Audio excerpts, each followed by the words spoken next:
The catastrophic flooding in Texas that has resulted in a terrible tragedy has fingers pointing at Donald Trump, and I have the full story for you next.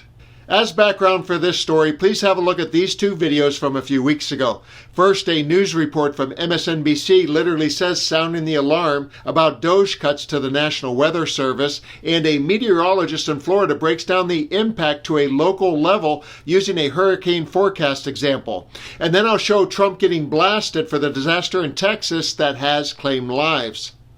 Scientists across the country are sounding the alarm over critical staffing shortages. Inside the National Oceanic and Atmospheric Administration, officials are scrambling to fill more than 150 critical National Weather Service roles left vacant after sweeping cuts from the Trump administration. Overall, the service has lost 600 of its 4,000 employees since January. 5 former NWS directors calling it their worst nightmare in an open letter earlier this month, predicting understaffing could lead to needless loss of life. So where are the holes? The holes are in various weather forecast offices all across the country. Like what do these people do what jobs aren't getting done? Well, meteorologists. We are short of meteorologists, qualified meteorologists to be able to be put into these slots across the entire United States. The hurricane was heading here. And as you've grown accustomed to my presentations over my 34 years in South Florida newscasts, confidently, I went on TV and I told you it's going to turn. You don't need to worry. It is going to turn. And I am here to tell you that I am not sure I can do that this year, because of the cuts, the gutting, the sledgehammer attack. Let's talk about the federal government cuts to the National Weather Service and to NOAA. Did you know that Central and South Florida National Weather Service offices are currently basically 20 to 40% understaffed? There's been a nearly 20% reduction in weather balloon launches that carry those radiosondes. And what we're starting to see is that the quality of the forecasts is becoming degraded. I heard two things there. First, the quality of forecasts are degraded. And second, cuts could lead to a loss of life. And that brings us to Texas. A video is trending today on X, and it's being posted with some very strong accusations.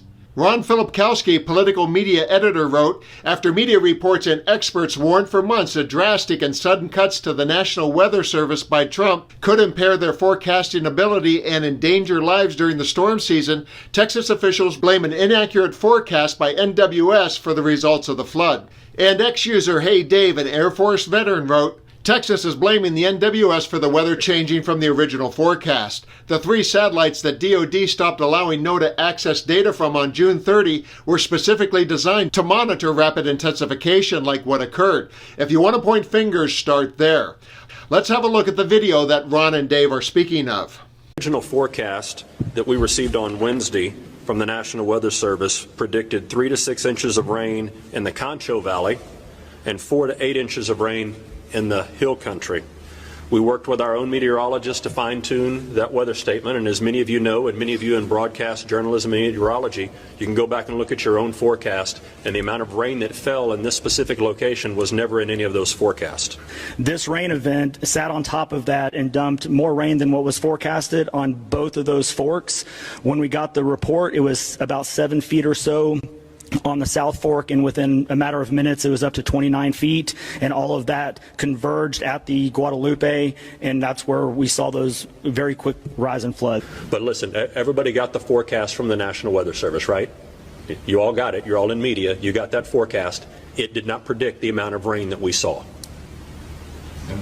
I should note that I had not found mainstream media connecting the same dots yet, but it's not uncommon for X-users to be ahead of the curve on such things. But one thing is certain, mainstream news did warn us that cuts to the National Weather Service and NOAA would put lives at risk. And here we are.